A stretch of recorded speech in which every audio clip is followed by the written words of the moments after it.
Happy Mother's Day. Welcome to SHEMAKERS Live. I'm so excited to have this special edition of SHEMAKERS to celebrate our mothers. We love you all so much. We're very grateful to have you as our first teachers, our first coaches who have been by our side through everything. You all cheer us on, pick us up when we're down, and coach us on to victory. Every championship we have is because of you, and we love you. Welcome, everyone, to SHEMAKERS. This is the place where we have conversations to help women develop their winning playbooks to win in business and life. I am Shavannia Williams, the founder and CEO of Heels and Helmets and the hostess of SHEMAKERS Live. For more than 2 decades, I've worked in business, marketing, sales, communication across government, politics, and sports. 5 major sports leagues. Yes, I am a veteran in this game. I have been in many boardrooms, as you can imagine, where I was the only woman, and I'm working to change that. My goal is to get more women in the boardroom with equal pay. Throughout my career, I've been fortunate enough to meet and work with some incredible women who share my passion to help you succeed. These ladies join me, usually on Wednesdays, to have a conversation to help you get your game plan together. These SHEMAKERS come out to support you, and I am grateful to have them on the team. Now, what exactly is a SHEMAKER? A SHEMAKER is anyone who is skilled and talented and shares my passion to help you succeed. You are a SHEMAKER, and I am here to help you get in the end zone and win. Nothing we have done we could have accomplished without our mothers. Tonight, I am so excited and extremely grateful that our SHEMAKER coach is my mother, Helen Anderson-Williams. I don't want to steal her thunder, so I'm not going to go into her bio, but I'll tell you this. This conversation is going to be one that you will remember. Get out your playbooks and get ready to take some notes. My mother has been on fire since she was a little girl. Even as the youngest in her family, she has been a feisty leader, and I can't wait for her to share some of her stories with you. She was a young mom. In college, she already had a family. And actually, it wasn't until I got to college and began adulting a little bit that I truly appreciated what she accomplished at such a very young age. I could go on and on about my mother, but I will stop here and let you all have a chance to meet my mother, Helen Anderson-Williams. Everyone, please welcome our SHEMAKER coach, Helen Anderson-Williams, my mother. Good evening. Good evening, beautiful daughter. Good evening. How are you? I am doing well. Thank you. How are you? I'm wonderfully blessed. Thank you for inviting me. It's such an honor. Well, it is an honor and certainly a blessing to have you here. It could only be better if you were right in the studio here in Atlanta. Yes, I had planned that, but due to COVID, so staying safe, staying in place to the best of our ability. So I love you and air hug. Yes, air hug. You look amazing. How has your day been so far? It's been really great. I had Shalon over here and Shaylin here, so we've been having a good time. Well, there are tons of stories to share, so I won't chat it up any longer, but I'd like to get started. And to kick things off, why don't you tell the audience about your journey, going back to being a Bronco at WMU? Oh, my goodness. Okay. It all started me and my niece, Rhonda, which we graduated in 1978.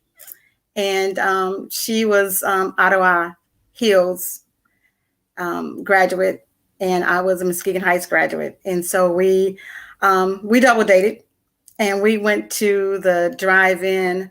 I want to say it was a Wednesday or Thursday night. I'm not really sure. So after the drive-in, your dad said, "You can keep the car. I'm tired. I don't have to work tomorrow." And I had asked him all week, every day, I need to go to Kalamazoo because I need to do all my paperwork, finalize my scholarship, finalize my grant, pick my housing. And so he was just trying to distract me and suggested that I do Muskegon Community College. Well, I had it in my mind that that was not my future. That was not my path. No disrespect to Muskegon Community College, but I just wanted to start over. I want to be in a different city. I want to meet new friends. And so I thought that was an opportunity when I was offered to keep his car because he loved his car. So that morning, well, really that night, I told Rhonda, I said, Rhonda, we can go to Kalamazoo now. And so she said, how are we going to do that? I said, we're going to keep his car. Beyonce said, we're going to do this. We're going to go to Kalamazoo, get everything, and we should be done by noon. So we did. I said, Rhonda, you drive there. I'll drive back. We'll take turns. Never been to Kalamazoo before. I've been all over the state of Michigan, Flint, Saginaw, Detroit, but had never gone to Kalamazoo. So we got there. I had my checklist. I had my the individuals I talked to, the admissions office, financial aid office, counselors. I was going through my checklist. I don't think we even stopped and had lunch. I'm not sure. But so we went through our checklist. We got everything done. And so we ended up at the administration building, did the tour of the campus. And so right at 2:00, maybe 1:45, we just gave each other high five. It's done. Come back Monday. And so right we were walking to the car, I heard somebody say, Helen. I'm like, who know me at Western? Who's this? And I turned around and it was your dad. It was like, you took my car. I'm like, no, I didn't. You gave me your car. And he says, I said I needed it back by noon, but you said you didn't work today. And it's just 2:00. I was going to have it back to you. It was going to be 2 hours late. So he was brewing. He was upset. And it seemed like I can hear him all the way driving back to Muskegon saying something, but it's like I didn't hear him because I was in a different world. I was planning what I'm going to pack, what I'm going to have, what I need to take. So I didn't hear anything that he really said. He said a lot. It was the quietest road home for me, but it was a lot of conversation. Yeah. And so all that week, I'm making my plans, getting things I have to get done. And I was off to WMU, the entering class of 1978 as a freshman. And I was in a wonderful program, wonderful people I met, wonderful leadership, directors. We were in the minority MLK program. That's what it was called. And I met friends from Chicago, from Ohio, from Detroit. That very first day, I'm like, I made the right decision. Mm-hmm. And that was a step, like deuces.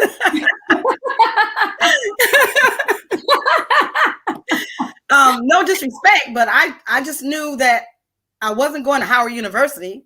So that was going to be my second choice. And mm-hmm. So that's how I began my career in my education. So I guess you just going ahead, driving to Kalamazoo, getting enrolled and finalizing all your paperwork was the end of the debate about whether you all were going to stay in Muskegon or go to Kalamazoo. Honestly, I can honestly say that now. I would have never said that then. I didn't care what his decision was for him. I didn't care. I know that I was making a move. I was turning over a new leaf. I was having a new start. Either you with me and you for me or you against me. So that's how I looked at it. I never told him that. I never even showed that, but that's how I felt in my heart. Yeah, you definitely never showed it. I think about things that you tell us about, a man being the king and leading in the household. So I can't imagine you saying that. No, I let him think whatever he wanted to think. But I was just imagine I was 17. He was 19, but no, because he's 2 years older than me. I was 17 because my birthday didn't turn until November. So I was 17. He had already turned his birthday. So he had already turned 20. Mm-hmm. So I figured this, for somebody 17 years old, this is a wonderful opportunity. I just didn't see my future at that time in Muskegon or at MCC. And later on down the years, I thought, I did think, I could have done wonderful at MCC. I could have started working earlier. So, but at that time, that was in the plans for me. And I just I had to persevere. So I was persistent. Somebody was going to take me to Kalamazoo, and all that week I was thinking how it's going to get done. But little did I know, God had already had in a plan, I was going to take myself. And Rhonda was going to be, she was going to be with me. So the theory, the story, the lies, the fun jokes that I stole his car. I did not steal his car. I already had his car. That's too funny.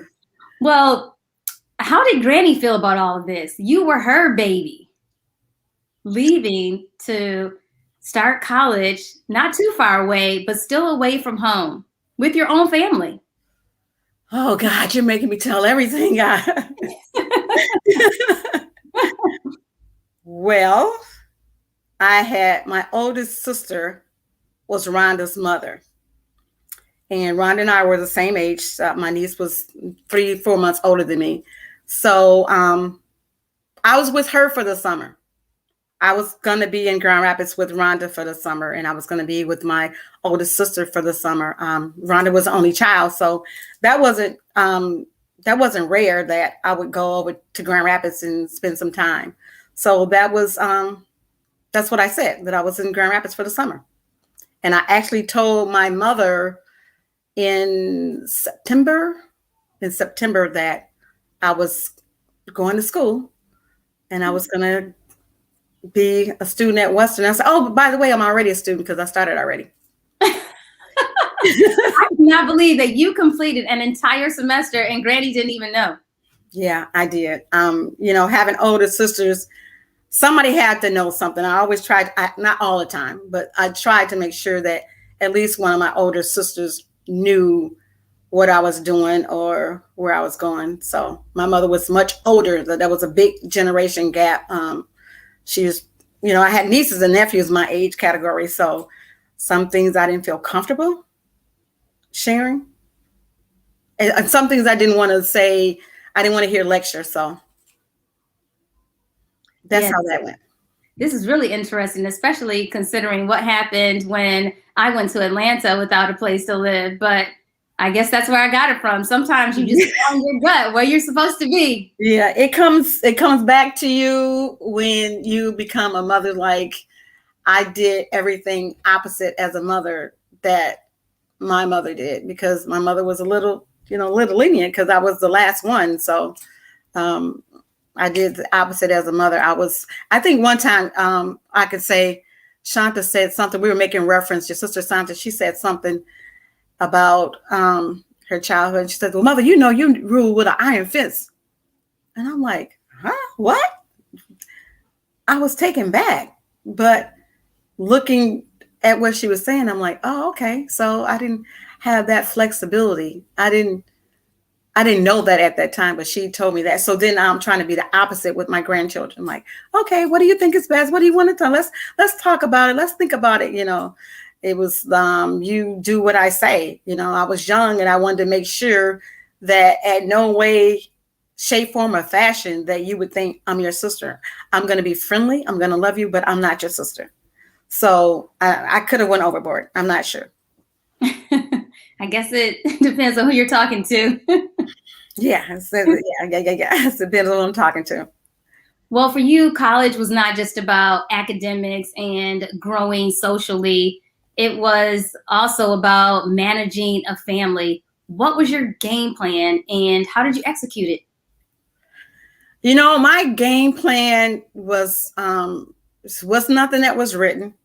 I just know that throughout the world, throughout society, being a young mother and being young parents, a lot of people think like, where they're not going to do this, they're going to do this. And I remember my mother just telling me like, you don't go anywhere, the kids can't go. And I'm like, what does that mean? And I remember some things came up, some events, and it was basic events. Maybe it could have been a cookout, maybe a socialize with someone in the house, or maybe it could have been an iceberg. I don't know. And that stuck in my mind. He's like, okay, so I can't go anywhere. My kids can't go. And I felt like that for like 10 years probably. And I remember telling your dad, well, you can't go because, kids can't go. He's like, you told your mother that. I didn't tell my mother that. So there was a lot of times that he was, socializing, being involved in the community, and I wasn't. And it's not because I couldn't do it. I just held on to that promise. And I held on to my words to her. Also, I wasn't a drinker. I wasn't a smoker. I didn't want to go to clubs. I didn't want to go to parties, but there was times at special events I would love to have gone to. And I did. I went to events that was all children related. Everything that deal with Bozo, anything that deal with Sesame Street, anything that deal with activities that's come to the school, I was there. I was at the library programs. I was at the museum programs. So I found my social outlet in my children. Along those lines, you were in a new city. You didn't go to college locally. So you had to create community and build your village to have support. How did you approach that? Identifying people. I mean, I always feel really blessed. I tell people all the time that when I was growing up, I didn't want to be like you and your friends. I wanted to be you all. Yeah, that was true. And I wanted to be you all. Was true. All my girlfriends in college were not in sororities, were getting into sororities or getting into fraternities. And I just never had a desire to be in a sorority or a fraternity, but you had that desire. And you were always going to the step shows. You were AKA at 5 years old. They would come and get you. My house was a hideout house. A lot of them were still living in dorms, and we lived in an apartment. So it was an apartment that was furnished apartment, of course. We didn't have any money to buy furniture. So we had a furnished apartment. And I don't think there were any other, well, there was maybe 2 other people from Muskegon, a couple people from Detroit that I knew that were single parents or were young parents, young couples. So we bartered. We helped each other out. We formed our own community. And for the most part, I would say 90%. 90% of us, we were just a big crew of people. There was camaraderie and all of us trying to love each other, trying to support each other, trying to go to school, having our plans, our goals, our ambition. It was totally opposite of what you guys call the Atlanta housewife. I've never experienced that, never want to experience that. Our friends, we were sisters. Our spouses were brothers. So it was one big community. And I think every night I always pray, sometimes you hear stories about some strange things happening in college. Like, I want to stay on campus forever. I don't want to get outside of campus. That was our little bubble. Everything was on campus, and living in family housing, everything you needed was on campus. So as the friends started moving off campus, getting other apartments, I didn't want to move. I was fine where I was because I had the security. And I think knowing that up this hill for 1 minute was Sprout Tower, where everything was. The other place up the hill to the left was Miller Auditorium. So we had a chance to see all the plays, all the entertainment. Then to the right up the hill was the library. So I frequented the library. I even worked a work study at the library. One of the librarian's directors, I did landscaping for. I guess I was an entrepreneur, didn't know I was an entrepreneur. So the community evolved because as you're meeting people, it was the first thing you ask somebody on campus. Where do you live? What's your major? Where you from? And that's the main three questions that you ask somebody. Where do you live? What dorm you live in? I would tell people, you live in family housing? Because some people are living in dorms at the time. The first semester that summer, I did live in a dorm though. But other than that, we lived in an apartment. And there were, I would say, 20 different nationalities. So it was a lot of diversities. A lot of students could not speak English, but that's who you guys play with. Yeah, definitely. How did you balance it all? Everyone comments that you were so organized. I meet people, I'm home for Christmas, I meet people, and they're like, oh, Peaches, you're all grown up. I remember you, Shanta, and Rocky, coming over. You all were like 3 little soldiers. Well, again, I didn't want the perception that, and it was a blessing. You guys were very, very behaved, very mannerable. And going to school early, I think, did a lot to help that. Also, I didn't work when I was in college. I thought I worked, but I really didn't work. I was told by your dad, like, you really don't work. But I worked every year, November, December, sometime October at Jacobson's as a sales associate, maybe 8 hours, sometimes 16 hours a week. And I thought that was a lot then. But basically for 4 years, it was a blessing that I had my classes on Tuesday and Thursday every year. I planned it out. If it wasn't going to be on Tuesday and Thursday, I didn't want it. Or I would try to talk to professors, say, I know you offer this class on this day. I need this class. I need this class to graduate, but can you allow me to be registered in the class on a Monday, Wednesday, and sit in the class on Tuesday and Thursday? So it was a lot of negotiation because I was so firm of having my Mondays and Fridays off because of children activities normally on Friday. Also, the first 3 years, I think I went home a lot often. And when I went home, it was rare that we made it back by Monday.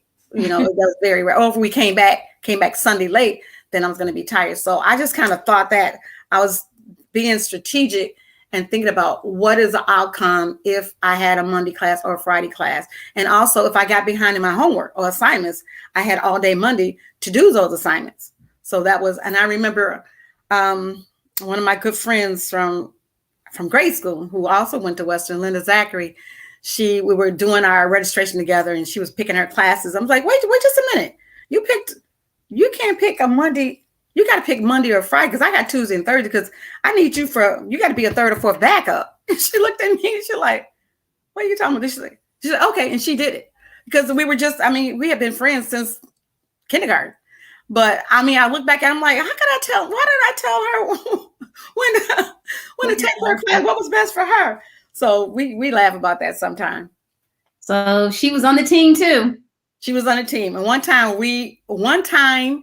we got kicked out the house. Oh, wow. What happened? We had an assignment together and we didn't have classes because she was a social work major, but we both had major assignments together. She was going to come over and study and do some work. You know, anytime there was a gathering with all of my friends, most of the time it was at our apartment because we had the family, we had kids. So she come over there and we had assignments. What we did, your dad and I, he did the cooking and I did the cleaning and that's how we had our chores because we both had responsibility. So this particular time I was like begging, I'll cook.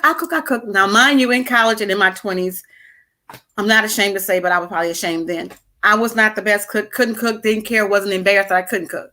And every time people would call, is Tommy cooking? Is he grilling? Are you guys barbecuing? And they would want to come over because he was an excellent cook and an excellent person to grill. So I told Linda, I'm going to try to cook something. And Linda kind of looked at me like, I wouldn't do it if I was you. But she didn't say anything. So we're cooking. I thought I was cooking, but we got off into our homework. I said, well, Linda, you quiz me on my assignment and I'll quiz you. And she said, okay. So we're getting into it. I said, okay, I'm going to ace this. She said, I'm going to ace mine. We both were helping each other. We kind of memorized each other because we're in different subject matter. It was easy to have that second ear and have that second eye. And we got so engrossed that we didn't even smell the smoke. So your dad get off from work. He come in and he's like, what is going on?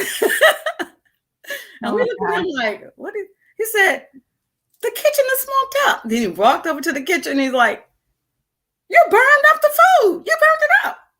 I'm like, oh, I'm so sorry. He's like, get out. And I was shocked because he had like a real suave, cool demeanor and like, what? I said, my friend is not going anywhere. He said, I'm not talking about your friend. I'm talking about both of y'all. Both of you guys have to go. I'm like, oh, he's telling me to leave. So I was glad, like, okay, Linda, we pick our bag. I packed me some clothes and stuff. Now I'm going to live in a dorm, right? And so Linda like, don't worry about it. You know, they can't live without you. They can't survive. So the next day I called. I don't know, I think it was a Saturday. And I'm asking like, because, you know, we didn't have cell phones then, right? So, right. And so I said, let me talk to your dad. I'm like, do you need anything? Blah, blah, blah. No, we got it. All right. Well, let me talk to you. You were the second person. You were the second parent. Let me talk to Peaches.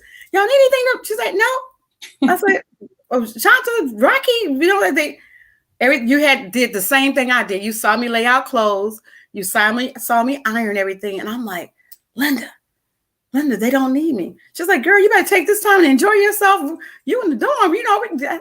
So I stayed a second night with her. And it was loud. It was noisy. It was crazy. It's just, I wasn't used to that. And so the next day I called again. And I said, Tommy, you know, like, you guys need, you know, what's going on? And he was like, I think he was playing it off because I was playing it off. I was like nonchalant. He was nonchalant. I'm like, oh, we're fine. We don't need anything. We're fine. But then I knew Monday he had to go to work. And so I talked to you again. I said, okay, Peachy, tell mommy what's going on. You don't have to, you know, you're like, everything is fine. And you was like, I'm like, got the kids going against me too. But eventually that Sunday night, I broke down and I went home. And he's like, I was wondering if he was going to come home. He's like, we was doing it, but it was a lot of work for us. I said, so that taught me that you can't have too much pride when you need help or when you make a mistake. I wish that night that I would have just said, I'm sorry. We got carried away studying and I'm not going to go, you know, and I think it would have been okay, but I had too much pride. Like I was embarrassed too. Like, oh, you're going to tell me to leave and tell my friend to leave? So that I learned then that whenever I make a mistake, that admit to guilt, apologize for it, wasn't intentional, and move on. And sometimes that's hard to do. Whether you're a parent or not a parent, you have to do that. Yeah. Well, a lot of fun times in Kalamazoo, and yes, those are definitely memories that I hold dear. But now I just want to talk about graduation and then your transition to corporate America. Graduation for me was bittersweet because I had such a fun time and because it was a beautiful environment, a wonderful experience, lots of love, wonderful professors, wonderful administrators that, you know, just took us all under their wings. I was not ready to graduate. It was a feeling that, not like high school, I wasn't ready to graduate because I wanted to stay at Western longer. And I even wanted to go to graduate school at that time, not because I wanted to go to graduate school, because that's what everybody was doing. You know, when you're in an environment that in Rome, you do as the Romans do. And a lot of my friends were going to graduate school. A lot of friends hadn't graduated yet. So our group was slowly growing and breaking up. But I remember your dad saying, like, why do you want to go to graduate school? You know, and I didn't have a good reason. But my main reason, I told him, like, I want to live on campus a little longer. And so we're like, you know, we have a family. It's time for you to work. So I got a job at the bookstore because I found out if you worked for the university that you could still live on campus, because I want to live on campus. And I did that for a year. And then opportunity came for me to work at Channel 3, which was in broadcasting, which I thought I loved. I went to school for that. I went to school for broadcast communication. And I worked there a year, and I felt really, really bad because after about 9 months, I'm like, this is not me. I don't enjoy it. I was behind the scene. It was nothing like the books, It was a lot of work, but it wasn't fun because the people that I was working with, they didn't make it fun, you know? So I remember one thing my mother and my sisters and brothers told me, like, don't do something that you're not enjoying. Don't stay with it. Don't stay with the situation. So I learned at an early age that you need a job, you need to provide for your family, but it didn't have to be that one. You know, I thought maybe I'll get at Channel 3 and stay there for the rest of my life, but I wasn't. I wasn't complete. And I think with any career, any job, you take it because you do need to pay the bills. But if you make an opportunity if you meet an opportunity or an opportunity meets you, you have to be honest with yourself. Like, I need to move on. I need to move on. And through prayer and just meditating, I thought, you know what? I need to move on. It's not me. Yeah. So what did you do next? I went to work for a hotel, interviewed for the job. Actually, I got the job. I was applying for the job. And the guy said, we realized that you're from Muskegon County. We're opening up a Hilton in Muskegon County. Are you able to relocate? And I'm like, no, I'm not. So I left there, went home, talked about it. And the guy called me back again. He's like, you know, the area, it's a new property and, you know, you'd be good at that. We got a coordinator position open. So I thought, yeah, we could do that for a couple of years because now it's your dad's turn. He was into theater and he was going to be a comedian, want to be a stand-up comic. And we were going to go to California. So we'll make a pit stop. We'll be at home. We'll save some money. We wouldn't have to do about babysitters. You guys wouldn't have to be latchkey kids. So all this came into play in my mind. This is a plan that we have. So I was on the management team, the team of hiring all the new employees. And we actually had our office in the Fronthal building while they were still building the hotel. And that was a wonderful experience, experience that reinforced and enriched what my mother always told me, my sisters and brothers. There's no such thing as not your job. There's no such thing as not your job. My hat goes off to anybody who is in the hotel industry, in the hospitality business, still there or been there before, because it's in your, it gets part of your blood. Like, it is not no rhyme or reason you can say, I can't do this. You know, we need you in the lounge. You got to go there. We need you in the restaurant. You got to go there. We need you in housekeeping. We need you in the maintenance. So I've did anything you could possibly think of in a hotel, in the hospitality industry. Because at managers, we manage your own duties. Once every 2 months, you're going to work 24 hours for the whole weekend. Internally, I complain about it. I'm like, I have family. I'm not doing this. But it reinforced. And so from that point on, remind me what my mother and my sisters and brothers always told me, especially my sister, my older sister, Patricia, like, there's no such thing as not your job. You just take one for the team. You're going to do the best wherever you need to fill in at. And I live by that. Well, for the interview in Muskegon, you didn't have to steal the car this time, did you? No, I didn't. I had to think. Because and let's be clear, put it on the records. I never stole the car. I had it and I kept it a little longer than it was expected. You know, it went beyond 12 o'clock noon. So past the car curfew. Yeah. I've done those many times. Well, after opening up Muskegon's first Hilton, you then worked in education. What was intriguing to you about education, and why did you want to teach and leave corporate America? Actually, I didn't want to leave corporate America. I wanted to do them both. I liked teaching. I started off teaching by doing adult education. Again, it was only Tuesday and Thursday nights. Only Tuesday and Thursday night. And in a hospitality business, although you work 9 to 5, in your management, you're expected to be available, especially working in catering.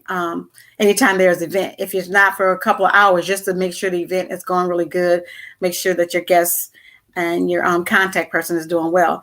So I have already been there 4 years, and I took a job at Hikes Adult Education, and I love helping people. And it just was so fulfilling to me to see people who were adults, and made me appreciate my education, that all they wanted was a high school diploma or high school completion or GED. So I felt I could do that for free. I was giving back to the community. 6 to 9, Tuesday and Thursday. Again, Tuesday and Thursday, I'm working it out, you know. So one of the, I think the assistant general manager is like, you leave exactly at 5. Now, check this out. You leave exactly at 5 on Tuesday and Thursday. And I get off at 5. I'm saying to myself in my mind, I should be leaving exactly at 5 every day. But I said, yes. Well, you need to make up your mind which one you want to do. I want to do them both. And I'm gone. But I just kept having that conversation with him, just more than what I wanted to have. More than what I want to have. So I started looking. I started looking for somewhere else. And someone told me about a job. One of my friends in East Michigan told me about a job that was in Allendale. And they knew, even though they were in the Southfield area, they knew about the opportunity. They said, you'd be good for that. So I read the description. I'm like, yes, I would be good from that. There was one catch. At that time, you had to have a master's degree. And that never stopped me, because they knew that never stopped me. So I'm like, okay, I can do the job. So I applied for it. So at the interview, the dean was he was like very, I don't know what word to use, but he was surprised that out of all the people that applied, I was the only one that did not have a master's degree. And he was surprised that it didn't concern me. And so as we talked, I just knew within my spirit, I just knew I had the job. We talked about a lot of things. We talked about strategy. We talked about opportunities of, for a recruiter. We talked about the transfer program at Muskegon Community College. And I think one of the things that stuck out in his mind is that I had already did research on how I was going to go about making this program work as a project coordinator / recruiter. And he said, you're really good. And he offered me the job right on the spot. I wasn't concerned. So my advice to anybody, if you know you can do the job and you read a job description, or you read something as even volunteer an opportunity, don't must have a PhD, must have a bachelor degree or master degree or whatever. If you can do the job and you feel like you can do the job and you have the strength and the wherewithal to say, I can make this work, and you have a plan to show the person you can make it work, go for it. Go for it. Don't let that stop you. Yeah. And also, I got many letters and awards. I was the best recruiter, the transfer program. Out of all the universities in Michigan, they had a partnership with community colleges. Grand Valley was off the chain. Yeah, I was willing to do whatever it takes to contact people, say, hey, I know you have a social degree. Would you like to have a bachelor's degree? You know, it's free. We've got a program to sponsor for you. And you have to be willing to make those cold calls, willing to knock on doors, willing to send them letters. And they say no, but a no today is a yes tomorrow. So that's how I look at it. Until they just slam the door in my face or send the letters back, there's always an opportunity.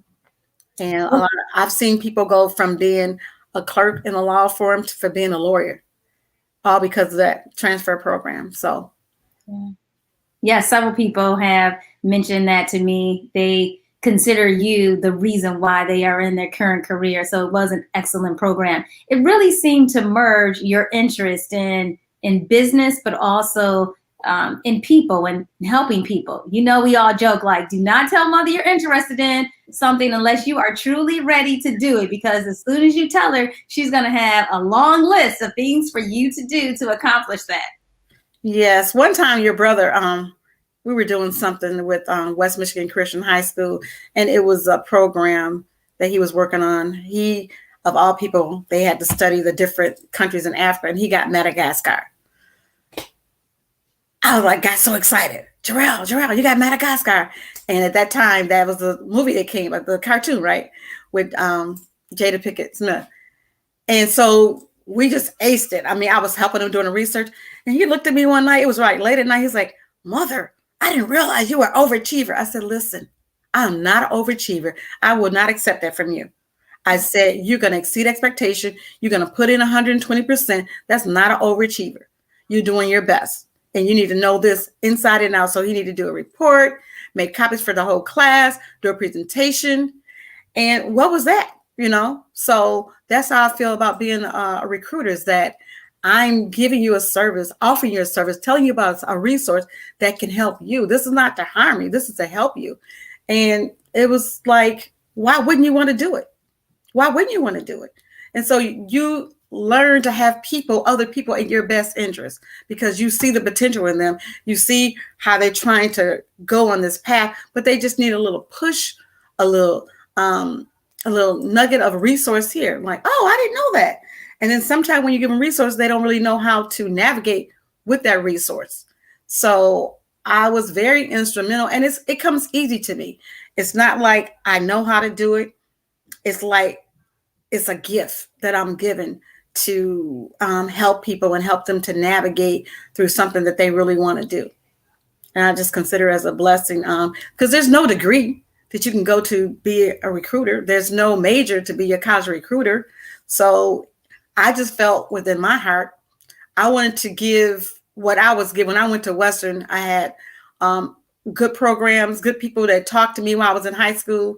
And I thought, they did this, but what if they would have did this, added something to it? So I thought about all the good things they did, but I also thought about what I could do different, sending letters, sending thank you, sending congratulations, just keeping them in the loop to let them know that I care.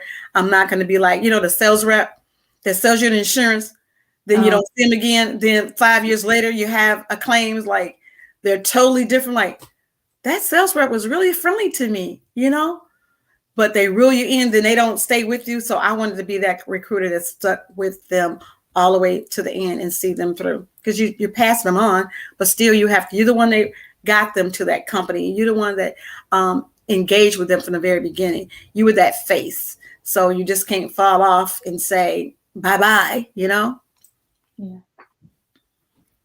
Then from Grand Valley, you transitioned into another recruiting role, Job Corps, and the partnership with the U.S. Department of Education.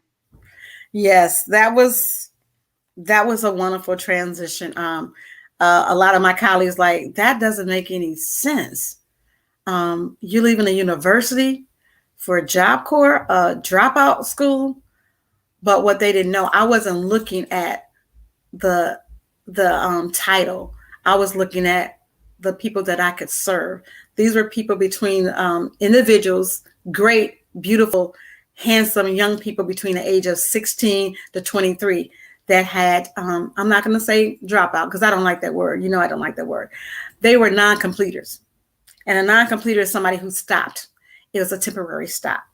And that temporary stop could be anything from, maybe they had a sick parent. Maybe they had a dad who is no longer working, or maybe they had a little scuffle, a little hiccup with the law, and they were young. Maybe they became a parent. And so there was so many things that can happen why people wonder or consider being a non-completer. Before it happens, you consider it's a thought in your mind. And I think we all have been at a time like, oh, I dread high school. But you have environment, you have a social economic background that says that can't happen. So this is possible. It could happen to anyone. It could have happened to me. But so I looked at it that, okay, this person is a non-completer. How can I help them complete? I'm not looking at them that they a dropout. How can I help them? How can I help them to obtain what they need, the basic need? And I think anybody who have ever had an opportunity to go back and complete something, they would do it. The only thing I was concerned about is like, I didn't know I was going to get the territory that I got. And I was like really upset. But when I get upset, I work harder. So it could be considered a self-defeating behavior too, because I work really hard. So I wanted to get, of course, I'm from Muskegon area. I wanted to get Muskegon. I didn't get Muskegon. I had 10 counties, started with Grand Rapids all the way north. And I'm like, okay, so I'm going to be in Manistee. I'm going to be in Cadillac. I'm going to be in Big Rapids and Traverse City. And I rocked it. I would always send letters first. I would send cards first. And that third time, it's going to be me. It's going to be this little caramel face that appear at your house or a caramel face that appear in the environment you are. And I feel like it was a lemon. It's a big lemon thrown my way because I just knew I had Muskegon. But okay, so I got a lemon. So what do you do when you got lemon? Make lemonade. Make lemonade. Make lemonade. So I knew that when you're doing something in West Michigan, it's always a little problem, little hiccup with diversity. So a lot of counties that I had was not familiar with a person of color. So I had to send them letters first. Letters, cards, flyers. So by the third time I went there, they already knew my name. They knew who I was. Like, oh, so you're Miss Helen. You know, I would go to the bowling alleys where they hang out. I would go to skating rinks, some small little places, rural area. Teenagers would congregate at a drugstore. It just varies. You ask the teachers, you ask their parole officers or the counselors, where would they be? You know, I knew where they would be at in Muskegon. They would be at the chicken coop, or they would be, you know, during the daytime. If you're not in school, where you at in Muskegon? You're in a chicken coop, or I don't know, you may be asleep. But I didn't know the area, so you have to find out. You have to meet people on common grounds in that area who are approachable, that's willing to tell you this is where they are. And again, I rocked it. So rocking it, you were getting your bag, huh? Yeah, that's what the young people say, get in your bag. And that's another thing. When you leave Grand Valley, Job Corps was salary plus commission. So every time I recruited a student, that's salary plus commission. Worth leaving, getting a new experience there. It really was. And not only that, but it also opened opportunities for me to serve. Mm-hmm. I'm always looking for opportunities to serve, because there is so much in the world, so much in the community that we need help. We need help. I need help in different areas. So I might need help with the small business. Someone else might need help on a different scale. So at all levels, we need to be in a position to say, I know this is some information. How can I share it? And then everybody would pass the baton or play it forward. Well, continuing to be a servant leader, you took all of those skills and learnings and started an opportunity with the Michigan Department of Human Services, working with, I don't know what to call them, because I remember getting my hand slapped saying welfare clients. So tell us about that opportunity and why you're so passionate about it. Well, that was an opportunity that I didn't look for. I was scheduled to, had been on a leave of absence from work for about 3 months. So I was scheduled to go back to work. And again, November is my favorite month, my birthday month. So I remember it was on Halloween. I talked to a young lady, had a referral from a good girlfriend of mine, Georgia Moss. And she said, you know what, this might be a good opportunity for you. Because, you know, I had Shaylin. So being a recruiter, I guess, you know, a lot of people thought it's going to be difficult. She got a newborn. Now I had territory counties of 10 counties, but I didn't see that way. But I did listen to consult older adults, my sisters. And I interviewed for the job. The lady told me I could start within a week. And so that following Monday, I was scheduled to go back to work on my birthday, which was Tuesday, and Halloween. I drove to Grand Rapids, and unfortunately, I gave them a weekend notice. I did that because I thought if I did go back to give them a 2 weeks notice, I was going to stay. Mm-hmm. I was going to stay. And it was bittersweet, but I know you do things for the best for the family. So I knew it was going to be the best. I could be local. And also the manager was telling me, well, you're still going to be helping people, but not just with education. You're going to be helping them with the housing, with food, with clothing, with opportunities to get their stuff together. So I thought, oh, this is much bigger. You know, Job Corps in Grand Valley was just one nugget of life. That was education. But this is much bigger than that. This is the whole gambit. This is their whole life. You know, I can make a difference in somebody's life. I can make a difference. So I was sold on that when she shared that with me. And of course, you know, any of my students, they could share with you, as well as my clients, that, you know what, that was the best caseworker I ever had. That was the best recruiter I ever had. So that was my compensation, just knowing that I made a difference in someone else's life. I certainly have heard that as well. Speaking of balancing things and sacrificing for the family, you've always managed a lot. During my senior year, I remember you working full-time at the Muskegon Chronicle, teaching a class at Muskegon Community College, then during the tax season on Saturdays working at Jackson Hewitt. With all of that, you were still one of my coaches for cheerleading, and you know, would leave work to pick me up during my senior year. I only went to school half a day, and then the rest of the afternoon I worked in human resources and marketing for Brunswick. So you would leave work, pick me up, and take me to Brunswick. And I look back on that and I think, wow, how did she do that? What was your driving motivation? Well, I think, one, it was a blessing that I had to rediscover in coming back to Muskegon. Muskegon is a small county. And I would tell any of my friends from Chicago and Detroit, you can do anything you want to do in 5 minutes. So that was one. I owe it all to being in, because, you know, of course, we couldn't have done that in Kalamazoo or Detroit or Southfield. But and two, all the companies I work for, you negotiate that. One of the things I asked for from the very beginning is like, can my children call me? I wanted to be, I had a phone at my desk, because if that's a problem, then I can't have the job. You have to be willing to walk away if it's nothing within your family structure, if it's not within your morals. You have to be willing to walk away. And I did the income tax on the weekend because I know we needed some extra funds.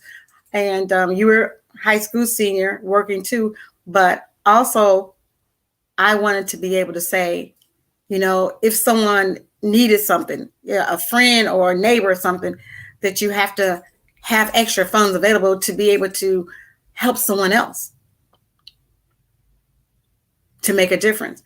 And, you know, once I started doing the adult ed at night, that was whatever the man said at the Hilton didn't mean anything to me. I don't have to make a choice. I can do what I want to do in little nuggets. That was only every Friday evening and Saturday. What are you guys doing on a Saturday? Nothing. Half the kids are not even up on a Saturday until noon. So I make sure that I'm somewhere else where my children are not going to be missed. And I was in a nice neighborhood that, you know, the more senior citizens were in the neighborhood. So I thought that it was a really good idea, and it gave me flexibility. I didn't have hard jobs. Not like I was working in a foundry, you know, where you can't work a second or third job. These were really not jobs. They were just doing a service, you know. I could probably do income tax in my sleep. I could probably teach a class at a last notice. Somebody say, this is a subject. I want you to teach this class for me. You know, what's the curriculum? What's the subject matter? What are your objectives for this day? So as you learn and you get opportunities for other careers, you establish a whole wealth of knowledge base. And so you don't see it as a job. That's great. So that was I think flexibility has a lot. Being able to be flexible and being able to call your shot. And if it doesn't work, you know, okay, it doesn't work. I remember your sister, Shanta, telling me when I wanted this contract really, really bad. And I was telling Shanta some dilemma. You know, it's always good when you can go to an attorney that's your family member. And so I'm like, Shanta, I want this contract. She said, Mother, you can't appear desperate. You can't appear desperate. I'm not desperate. I want this contract. She says, and then she said, what all does it have in there? And what all doesn't have? And it had more things in the contract that I didn't want. And she said, you got to remember what you used to always tell us. Just because it's your contract, it's not a job. You have to do the same thing you do on the contract. Mm-hmm. So tell them take it or leave it. So I had to call the cop. I'm like, no, it's not going to be in my best interest. But I was so mad. I was so disappointed. But I had to continue to apply what I would do on the job. There's no different in wages than it is with revenue. And this is my name. This is my brand. So I'm just going to let you go 50% less than what I normally charge. So I had to say no. And, you know, sometimes it's hard to do because you're small business. You want to get started. You want to have when one finished, you want to take a month break, then you want to start back again. And so I was able to walk away. So be willing to walk away when it's not within your best interest or not within the package that you want. Not negotiate that. And it's no hard feelings. It's just business. Yeah. Now tell us about career, employment, and education placement. Your youngest baby, taking all of your experience in business, hospitality, education, you now operate CEEP LLC. Well, this was birthed out of, I was going through my office at home and just reading some notes because, you know, I document everything and I keep everything and categorize it. So I'm like, I wrote this down when I was a senior in college, like, this is what I'm going to do, because when you come to career planning and placement, it was really focused on engineer majors, business majors, and those higher end majors. And because I forfeited going to the School of Business and decided to take a marketing minor instead of marketing major, a lot of the services wasn't privileged to. And I forfeited that because I didn't want to walk on East Campus. It was a crazy reason, but remember, I was only 17 at the time. Like, I'm not going to be going on East Campus all the time. So I ended up being a marketing minor instead of a marketing major. But I'm like, you know what? When I finish working and doing all this, I'm going to open up a service to help people get into their career. And I thought about that, but my ideals had changed. It was the same type of work, but my ideas had changed because I realized that it was underrepresented, those who are disabled individuals, adults. There was also those who coming out of prison, as well as those who were senior citizens who want to get back into the workforce. So I thought, you know, Manpower, Kelly Services, all of these temp agencies, they have it wrapped up. They could do, I want your resume, and that's it, and just let them go. But I wanted to be able to work with someone who would work readiness, who wanted to go back to work, didn't know how, wanted to get started.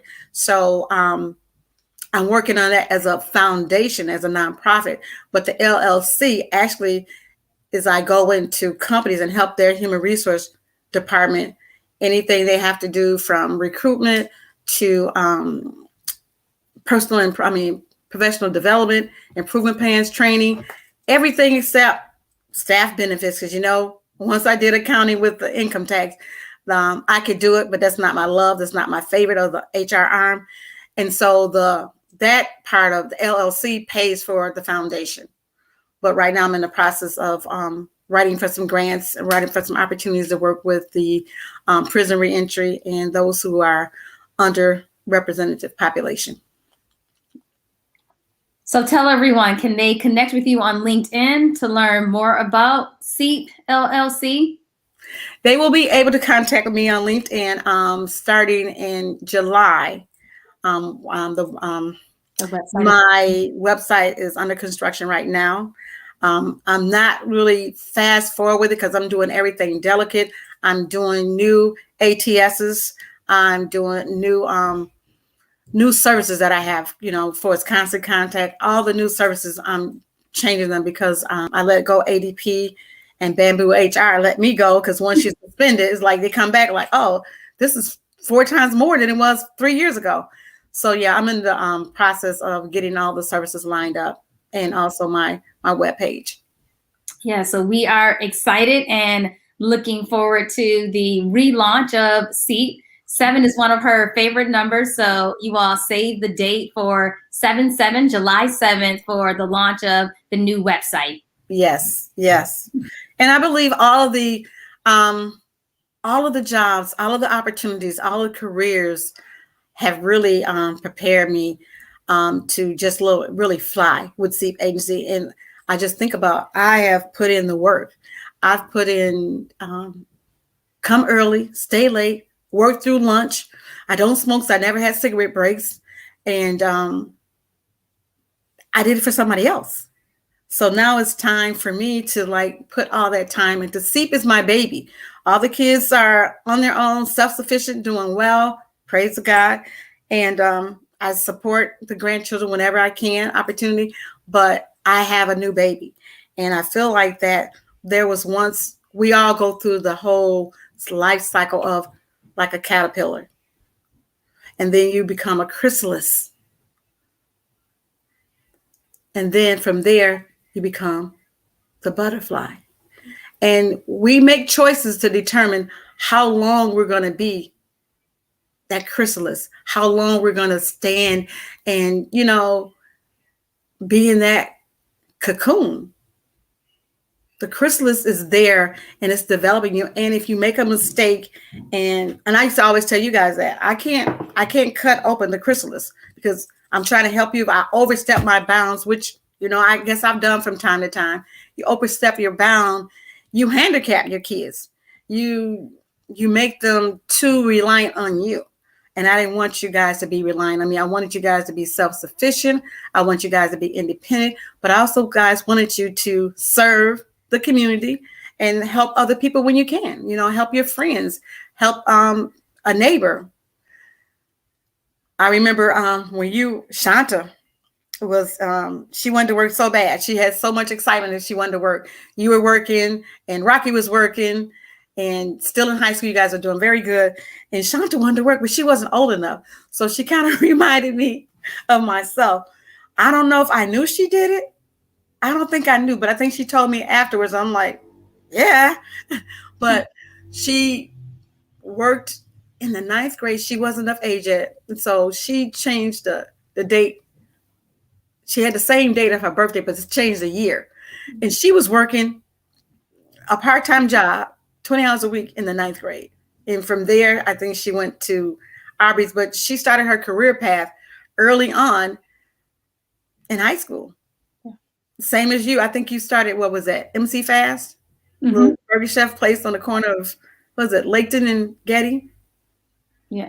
I don't remember. Is that Henry or Getty? I get those two mixed up now. Yeah, I think it was, well, yeah, you're right. Henry and Laketon. So, and then Rocky was working at, first time he started was a Hot Now.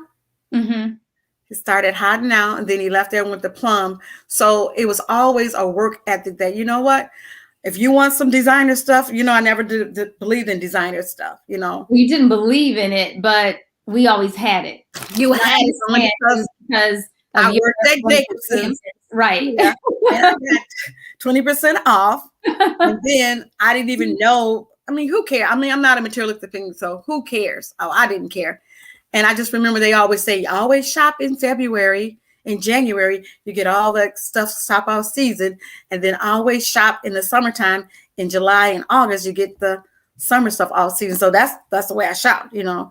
I didn't know that Rocky wearing a little alligator at the time. Remember, I was only 19 years old. That he was wearing the alligator, the Izod, the polo. Didn't know, you know, what the difference was. So that's what you guys were accustomed to. That's what you know, accustomed to. So I'm like, you guys tell me somebody had this. Okay. I don't want to know what somebody else has. I don't care what somebody else has. If you want it, go get it for yourself. You have a place to stay. You have food to eat. You have transportation. I think I bought you a car when you were in the 10th grade, 11th grade. I was a freshman. Oh, so it was a winter beater. That's all. I don't care if somebody else had a brand new car. Don't tell me that. So yeah. Work ethic. Yes, work ethic. Well, speaking of things that you told us, we have now coined all of those things as Motherisms. Oh, okay. What are they? And well, some of my favorites are respect yourself, respect your body, be smart because you are smart. If you don't think you're the best, no one else will, which I love. Let your work stand for itself. And this is not really a motherism, but it was more like a question. And it always made me feel bad because I would like self-reflect when you asked, and it is that something a respectable young lady would do? You know what? I kind of got those. I got those sayings because, again, when you guys were little, I was with you guys watching Sesame Street, watching Bozo, and I know that they would turn things around. It's so much fun. But I remember, my mother said, "Never tell somebody that they're stupid or they're doing something stupid." So I'm like, how can I rephrase this? So if you guys did something, like, I wouldn't do that if I was you. Be smart because you are smart. But in my mind, I was probably saying something different. So I got to say what I want you to be, because you're not doing that right now, So that's where that came up. Be smart because you are smart, and respect yourself, respect your body, because you guys were fluently going somewhere. You were frequently going somewhere. You were fluent in Spanish early on. And so I didn't know Spanish. I didn't know the people in the community of Kalamazoo Forest, how they were in their household. So I had to make sure I be careful to say, I don't want to hold you guys and shield you guys from the world. But at the same time, like when I raise my eyebrows, you know what that means. Like, you know what you're doing, you know where you're going. And, no summer parties, stay there, time to come out, So those little nuggets I came up with because I didn't want to be that mother that was a high school mother, that was a college mother, and just did everything. I wasn't like that anyway as a person. I didn't smoke, I didn't drink, but I didn't want that to be a stigma on me or looked upon like, oh, she's going to let her kids do anything. No, I was stricter than the person who was 30 years old at the time. Yeah. So with that, I had to find a way to make it fun that you guys would behave. I didn't want to scold you or make you feel uncomfortable. So I had to find a way to make it fun that you guys could behave. If that answers your question. Totally. Well, which one is your favorite? Or better, which one is the one that you feel like, oh yeah, I came up with something good right there? Let me see. Which one would be my favorite? I think my favorite would be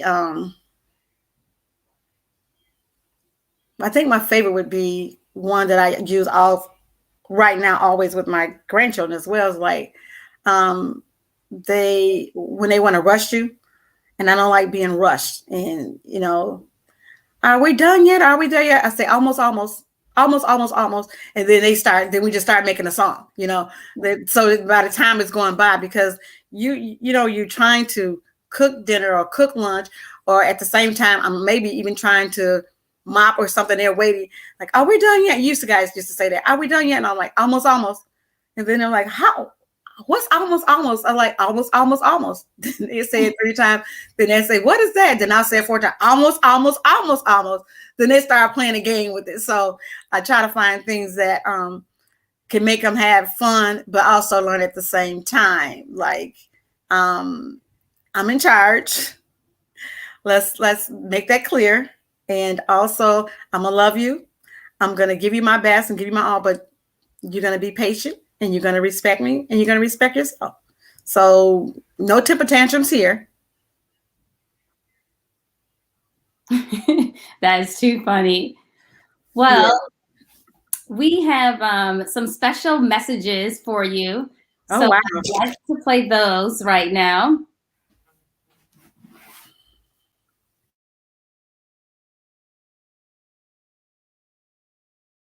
Hi, Grammy. This is Shania. I just wanted to say Happy Mother's Day. Thank you for everything that you've encouraged me to do. Thank you for the long days of helping me with my homework. It's really paid off. I hope you deserve the best. Enjoy your day. Bye. Happy Mother's Day, Grandmere! Happy Mother's Day, Mother. Thank you for all that you do for our family. We truly appreciate all of your encouraging words and prayers.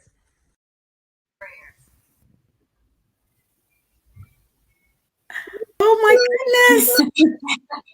Thank you. Yeah, we definitely wanted to surprise you and get some messages in.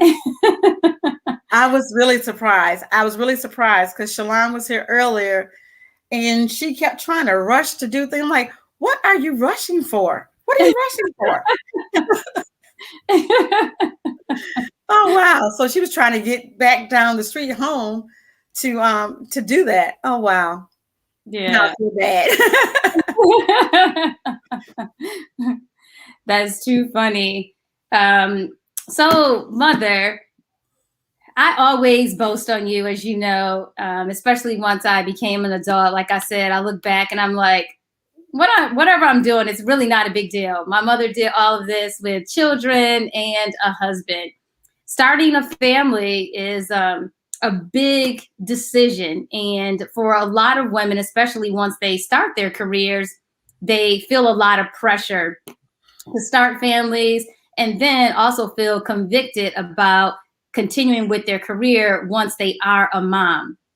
What is some advice that you have for women who are dealing with that pressure and for women who are really nervous about starting their family? I mean, again, one of the things I always reflect on is like, my mother, did this at 18. Surely I can accomplish that. In fact, someone asked me if I have not had children because I have just focused on my career. And my answer was like, no, that's not the reason at all.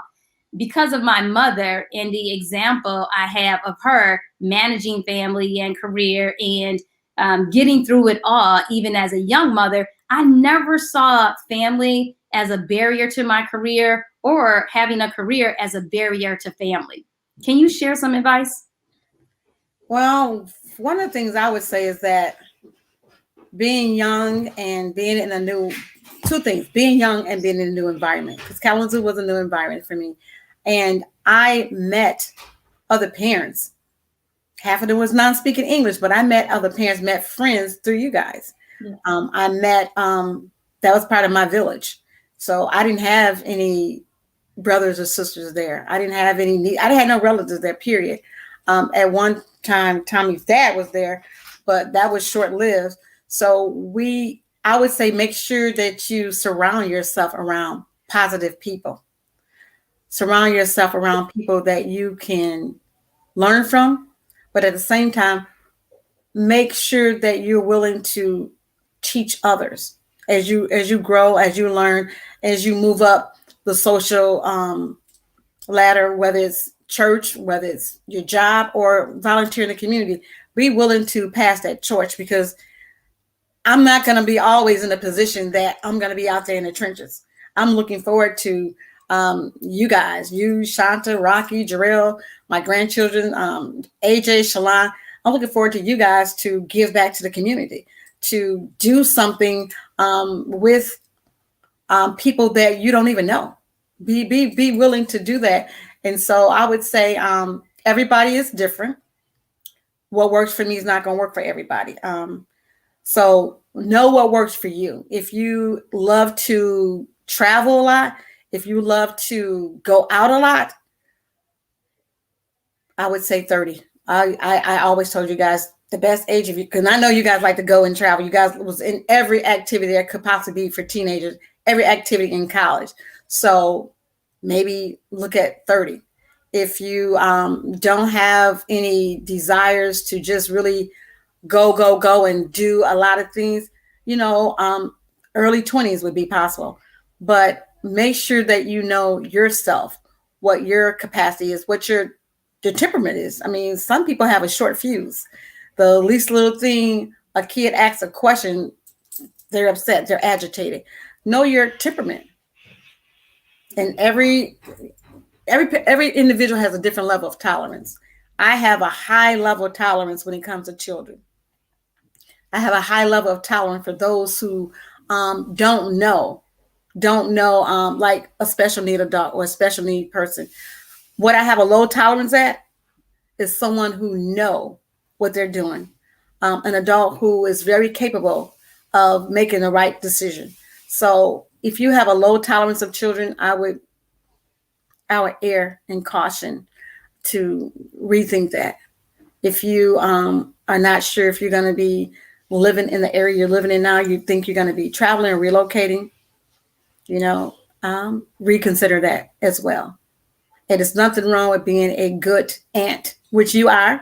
Nothing wrong with being a good neighbor to a family whether it's single parent or a couple, married couple, being a good neighbor, helping that individual to have a break, a weekend break, so they can go and enjoy an outing or something like that. So there's many ways you can be a mother.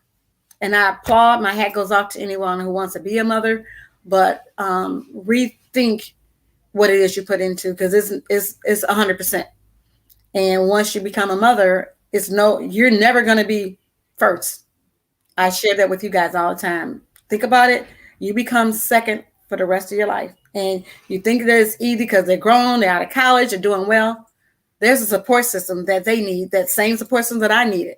So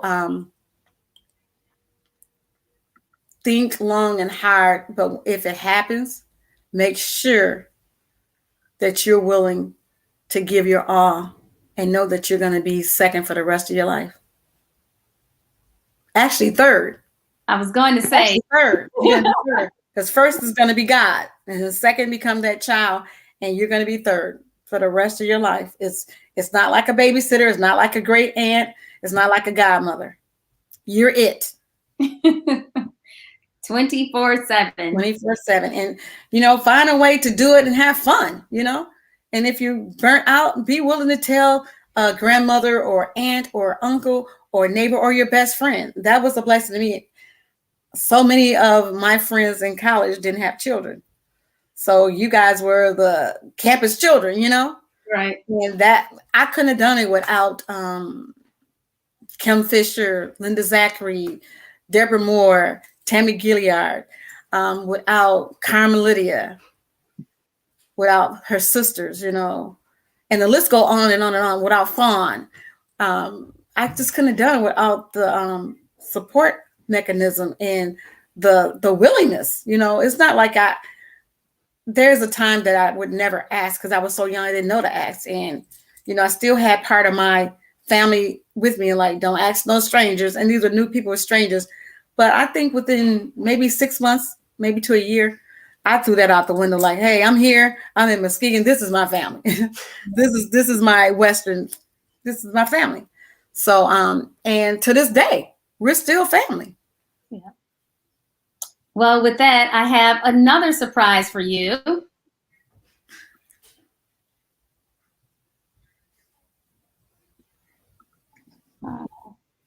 Okay. Our next surprise, we actually need you to unmute yourself.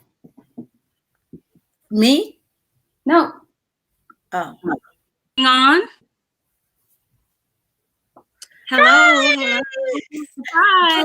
My baby, my first baby. Happy Mother's Day, Mother. I just enjoyed watching you all chat, and I did learn a few other things about you. And I would just like to say, whatever you said about me getting my first job is allegedly. We have a few other folks that want to say hello to you. We wish we could be there with you. Happy Mother's Day. Happy Mother's Day. That's my crew. Savannah, Austin Thomas with a promise. AJ, where's Antoine? Oh, he's coming his way. Okay. And you know what, guys, guess what? This is the truth. I cannot understand who is who, because I'm looking at Shanta, but I'm looking at me, and it's like, I said, no, I didn't put on a black top this morning. Hey, Antoine. Hey, King McMullen. Hey, happy Mother's Day. Well, Thank you. Wish I was there. I just wanted to say, as a woman, but especially as a working mother, I every year have grown more and more appreciative of you and all that you sacrificed and gave to us. And you made it look so easy. And it is not. It's doable, but it's easier said than done. So I just thank you for all the many lessons, because I couldn't be who I am without you. So we send you lots and lots of love and just appreciation on this day, as much as every day, but especially on this day. So you know that you are loved. Thank you. This is a good surprise for me, because I was thinking to myself, Shalon and Tom and Shania, where's my McMullen family? So I'm glad you guys came on, because I like to do everything is inclusive. I'm an inclusive person. So Thank you. Thank you so much. I know. And you're right, allegedly. I And if I can share, Shavannia, yeah, allegedly. But Shavannia, if I may, before I go and you all conclude, you shared most of the really good motherisms that I was going to say, but there was a new one. It's not really a motherism, but something she did, and is a phrase that I've stuck with over the past couple years. So when we were at a restaurant and they did something and messed up an order, and I was like just getting agitated because we didn't have a lot of time and everything. And I was like, oh, we don't have time for this. And she said, see, that's your problem. You see a mistake. I see an opportunity to get a deal or a discount or a coupon in the future. So I took that perspective with me in everything. You know, truly, you can apply that in any situation. You see one thing, but look for the opportunity. So thank you, Mother, for always giving us that kind of good advice and things that we can carry with us. So that's a new motherism. You see a mistake, I see an opportunity. Okay, what about my grandchildren? Tell them to say anything they want to say, because I know I made up a whole new one, a lot of new ones now with them. What do you guys remember, Savannah, Austin, AJ?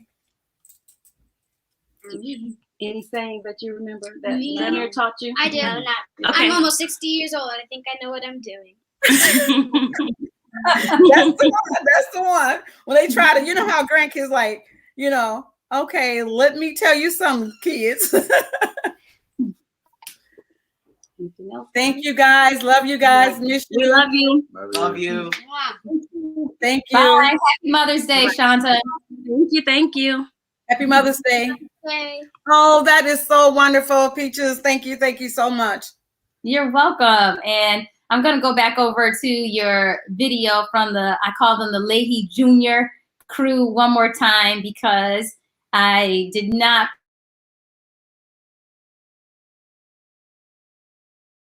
Hi, Grammy. This is Shania. I just wanted to say Happy Mother's Day. Thank you for everything that you've encouraged me to do. Thank you for the long days of helping me with my homework. It's really paid off. I hope you deserve the best. Enjoy your day. Bye.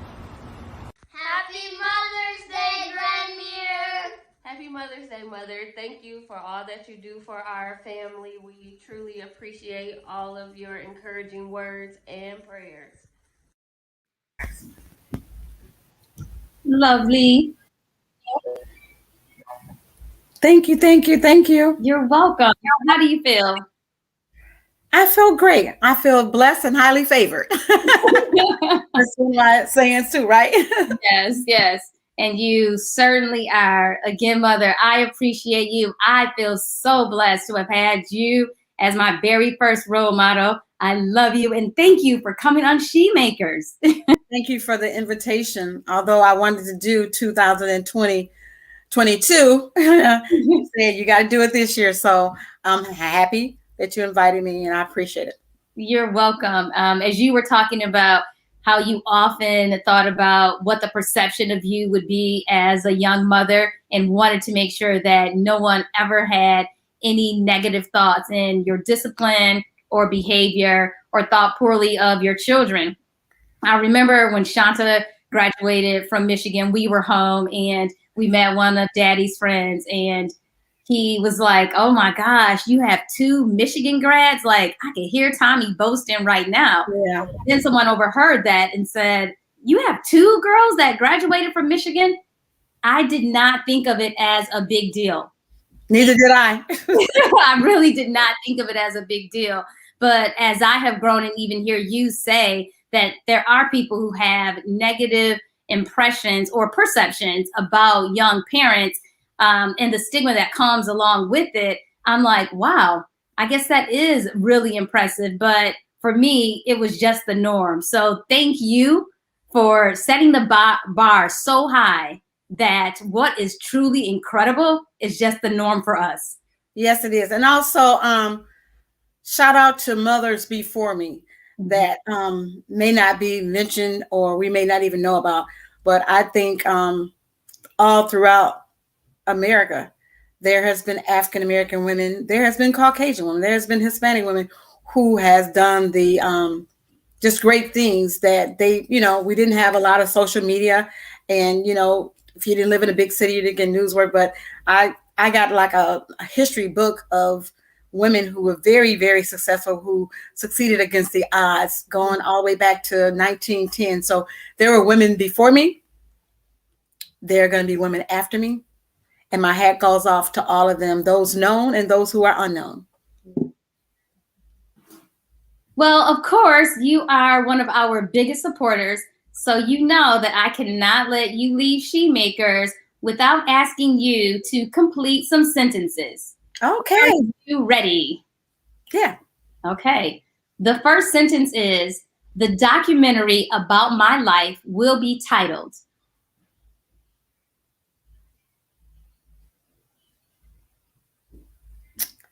She gave, and she gave, but she was given. Oh, beautiful, Mother. I like it. I can't think of nothing else, because I was given so much. I can't brag about it, I can't boast about it, but it's a fact.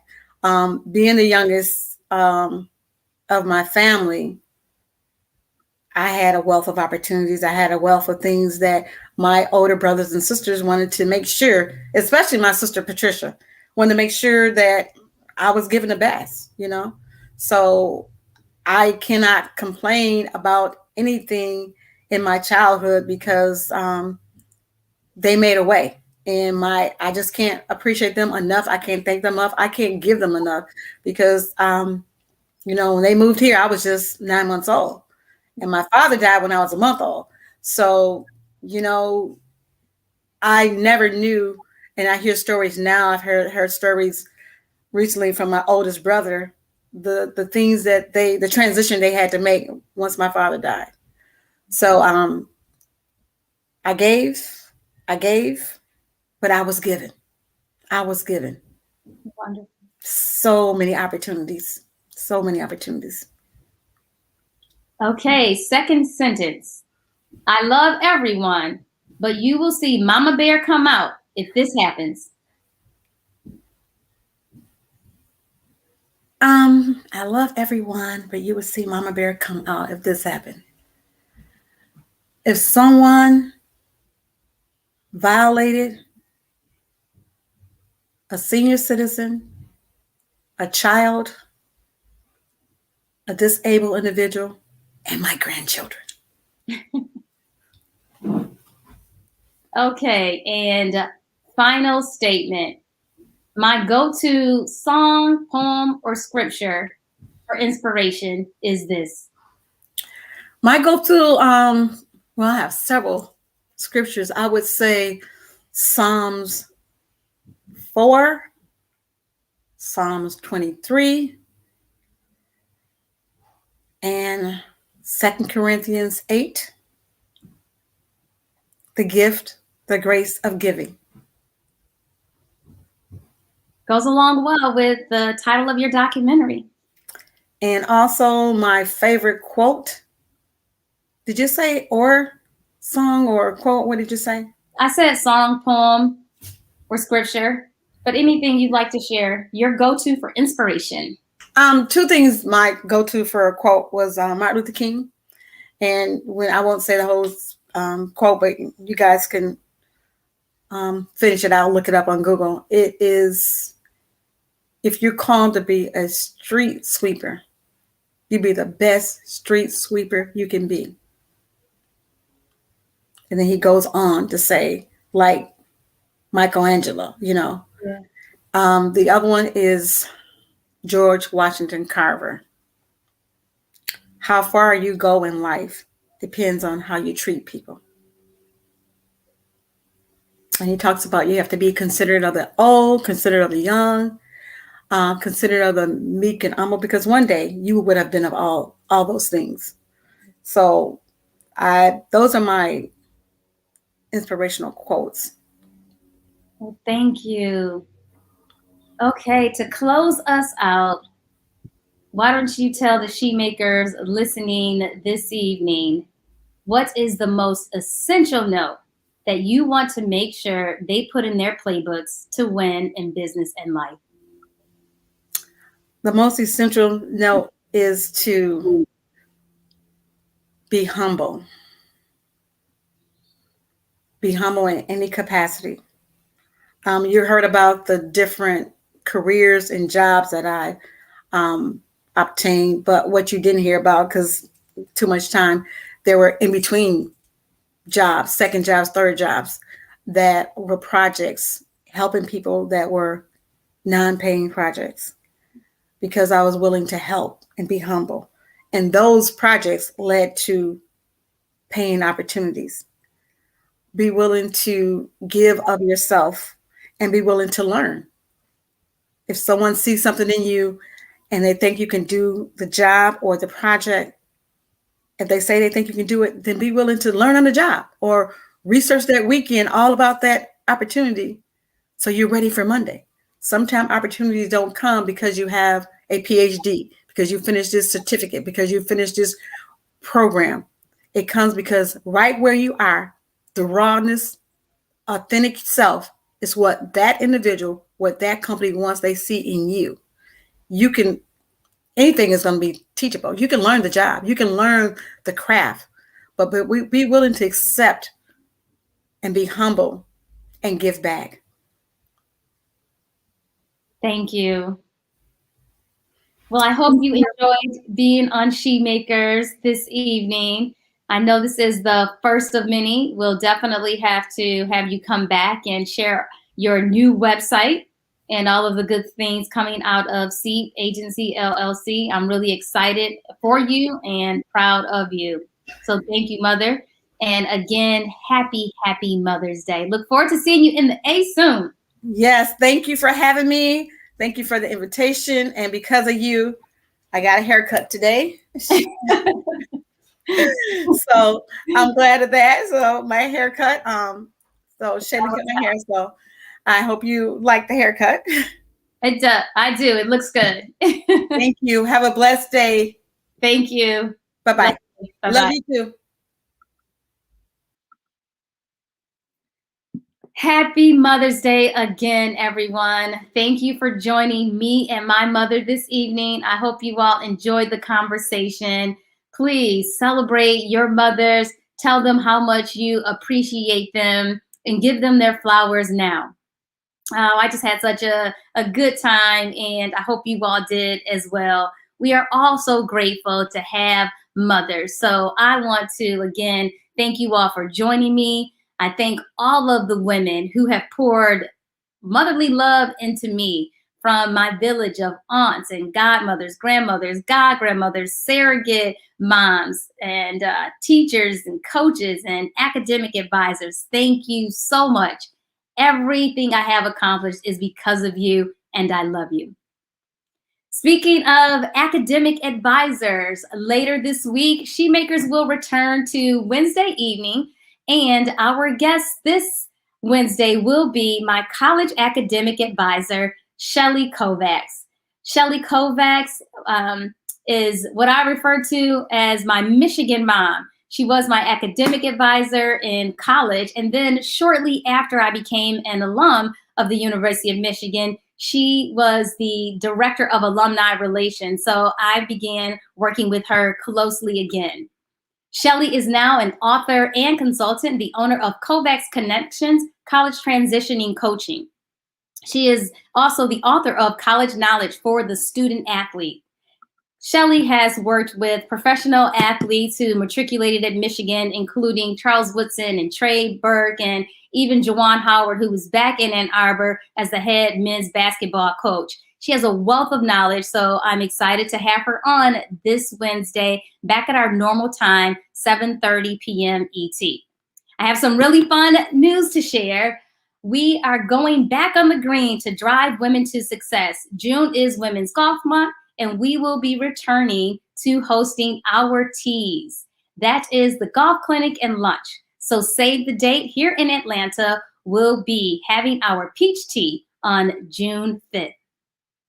Thank you all again for tuning in this evening. Remember, Hills and Helmets is everywhere you are. So don't miss out on anything that we're sharing. Connect with us at Hills and Helmets on Twitter, LinkedIn, Facebook, and Instagram.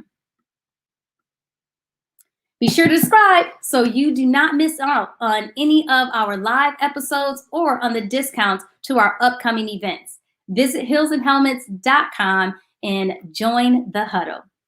Thank you again for watching. And until the next episode, remember, you are a she-maker, and I am here to help you unleash your power, make big plays, get in the end zone, and win. Have a great night.